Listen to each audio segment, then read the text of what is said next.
The Tronsmart Apollo Bold have been touted as the best budget ANC earbuds. So this is my full review on these wonderful or absolute garbage ANC earphones. Welcome, my name is Caleb and this is KanthrHD.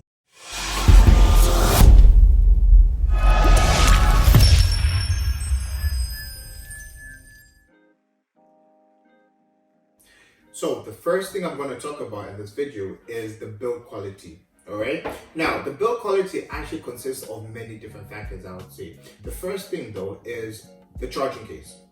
It's actually a very nice charging case. I actually like the design. It's not too big, it can fit in your pocket very easily. That's the first thing. Secondly, it's made of plastic. It will get scuffed.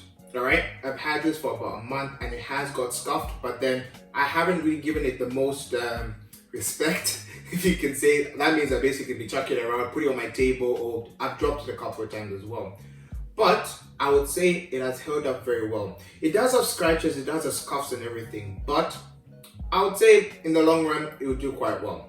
Now, when you look at the charging case as a whole, it actually has 30 hours of battery life, alright, on a single charge. When you look at the earbuds themselves, on a single charge, it is saying to give you up to 10 hours with ANC on at 50% volume. Now, if you're like me and you listen to it at about 70-80%, you're probably going to get about 70 hours. If you're listening at 100% because, you really enjoy your music, you're going to get about 4 to 5 hours, I'll generally say. But overall, the battery life on these, I'd actually say is very good. Now, when you're looking at the charging case, on the inside, they've actually got a few magnets in there, which actually helps out when you pop it open, it doesn't just fall all over the place, right? I got a friend, his name is Riley, and he has done that before with one of his earbuds, that he actually lost it when he just popped it open, and up to now, he still hasn't found it. The last time I saw him, he was actually going on a jog with one earbud in his ear. It was the funniest thing ever. Anyway, moving on. The magnets actually do quite well. For example, they stay in there. They stay in there. See, so it takes quite a bit of force to get these little suckers out of there. So with the magnets on these, I would say they do very, very well. Now, when it comes to the actual connectivity of these, the stabilization of these is very good. I have left my phone on one side of the room and walked onto the other side of the house, even walking up to my car, weirdly enough, and these were very stable. And the reason for this is because of the Qualcomm aptX flagship chip that is in these, and they actually hold up very well. Now, the funny thing about aptX is when it comes to Android, alright, you can actually use the full capabilities of these. But these have actually got AAC, which is actually more so for Apple, because Apple doesn't really use all those other interesting features. But the stabilization of these is actually very good, and I'm highly impressed with these. One good thing about these as well is they actually connect by stereo, so by TWS, which means True Wireless Stereo Connectivity. So each and every single one of them, both of them will actually connect separately over to your iPhone or to whatever phone you have, or to your laptop or whatever you're using. Now, when that actually happens, you can actually use one or the other, either the right side or the left side independently. When I first connected these, I connected it with the right hand side. I did not know that you actually had to connect the left side as well. You actually have to do this separately on 2 different occasions, in my personal experience. I actually haven't seen anyone else talking about that. I do not know why. Maybe it was just me. Maybe it was just this specific pair that I had. But I actually had to connect them separately for that to work. But when I actually did that, I've had no problems. Once I pick up the left hand side, put it in my ear, it's worked perfectly. Put the right side. So whichever one you put out specifically, firstly, that is what is going to work. But it works perfectly fine. Moving on from that, actually, I would say the call quality on this is actually very good. It's really, really good. So in total, you've got 6 microphones on this, all right? And it actually holds up very well. The best I've actually ever used here is the AirPods, right? Anyone who knows anything about AirPods knows that the call quality on those are absolutely amazing. These do a very good job, all right? The 6 microphones do help, right? They do pick up, of course, some of the background noise there, but it does manage to isolate your voice overall very well. It may not be as clear as the Apple AirPods, but it does a very good job. It's slightly a bit muffled and a bit warm. I'd have really liked it to be a bit brighter, but overall, it does very well. And next up, I'm just going to show you a little mic test just so you can hear it for yourselves and just so you can be the judge of that. Cool? Right, guys, this is a mic test. So currently I'm using, as you can see, the Apollo Bold to record the audio right now. What do you guys think? I'm actually going to play a little clip as well right now with the sample of people talking in the background, just so it gives you a bit of an idea as to how it actually works with the isolating your voice when it comes to being in a crowded and noisy environment. Personally, right now, I think it sounds quite good. I think it's isolating the voice, but let's see what we go with this one. And disclaimer, I am using my laptop right now, and this is my laptop at 50%. All right, so you can at least hear a little bit of the background noise, but this is my voice. Again, guys, tell me what you think in the comments below. This is how it sounds at 50%. We're now going to go up to 80%. So this is at 80% volume. I'm not really changing my tone right now. This is me trying to talk a little bit louder. Tell me what you guys think again. Now we're going over to 100%. Right, so that means it's going to be in a very loud environment right now at 100% volume, but this is basically how it's going to sound in a very loud and noisy environment.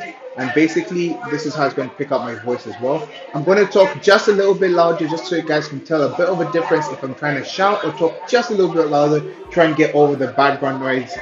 Tell me what you guys think, and on to the next one. Now, these actually have an IP rating of 45, right? That basically means they're splash proof. They cannot be submerged, but you can run with them in the rain, okay? Now, they actually do a pretty good job at that. They've got a bit of a seal here and there, but the IP rating of 45, for most people, is going to do perfectly fine, all right? If you're ever jogging, you're in the rain, it'll hold up fine. Do not submerge these. If you want to go for a swim, I beg of you, do not use these. You're going to be out of 100 pounds, all right? Please do not be that person. Do not be that guy. All right. Now, these actually have a auto plays and pause function, which works very well. Basically, when you're listening to music, once you pull it out, it will pause. Once you put it back in, it will actually play. And I actually like that feature because there are times I really don't want to pull it out and pause myself and then put it back in. The automatic part of that does very well, which I think takes us into our next category very well, which is the sound. The sound quality on these is really good. For £100, they're actually really good. If you're a bass head like me, you will love these. End of. If you're a bass head, you will love these because the bass on these is clean, punchy, and dynamic. Okay? The highs are actually not bad, with the mids being pushed there because of that, but it's really good. Honestly, it's really good. I have no complaints on the sound of these. The bass is really good.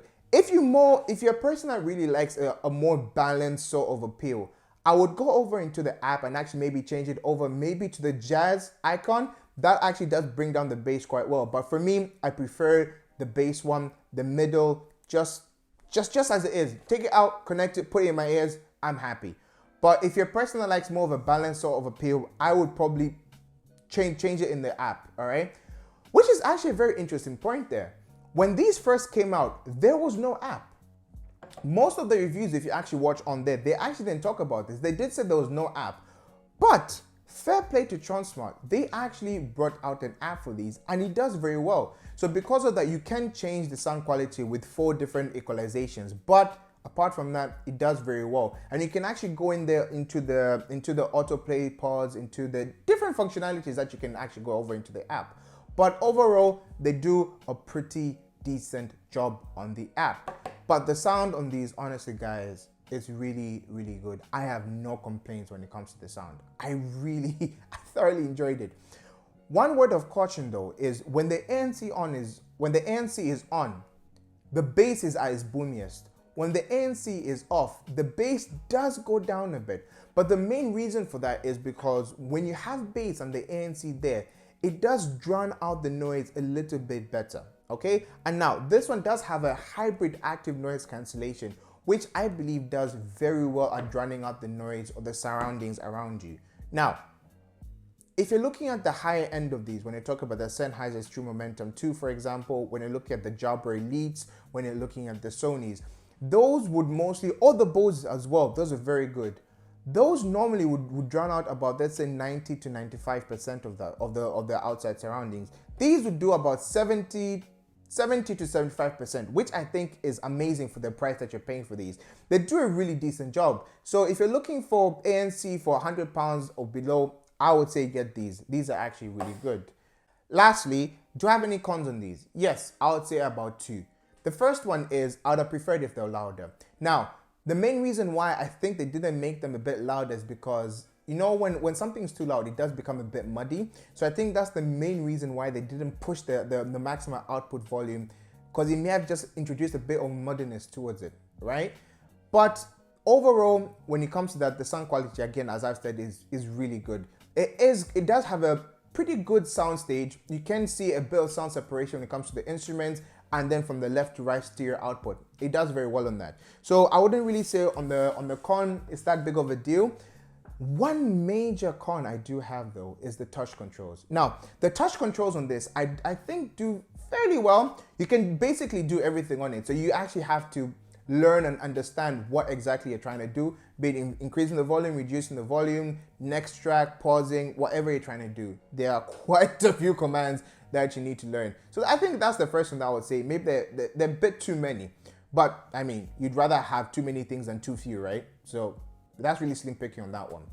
But when it comes to touch controls, it does not work 100% of the time. Sometimes it will take your second try, even your third try, to actually get what you're trying to do. And I would say that is my major grip on these. Look, some people prefer a physical button. Some people prefer a touch button. I'm more on the touch button kind of side because I really like to touch it because I've got sensitive ears. So if you've got an actual physical button that you're pushing, it really does hurt the inside of my ear. And I know a lot of people are like that or share that exact same problem. So I appreciate the touch buttons on these, but I would have preferred if they were working 100% of the time. Sometimes they do, sometimes they don't. But again, for £100, they work pretty well, all right? So in closing, would I recommend these? 100%. For £100, I would recommend these 100% of the time.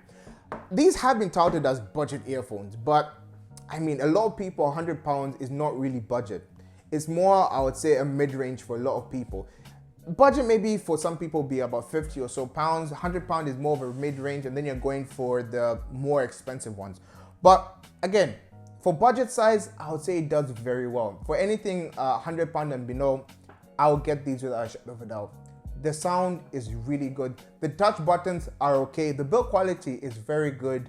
But again, that sound, these are some of the best sounding earbuds I've actually ever used because they're actually really good. The bass is to die for. But if you've enjoyed this video, guys, I hope you can like, share, subscribe to this. I really, really, really hope you've enjoyed it. My name is Caleb and this is KanthrHD, and I'll see you guys on the next video. Peace.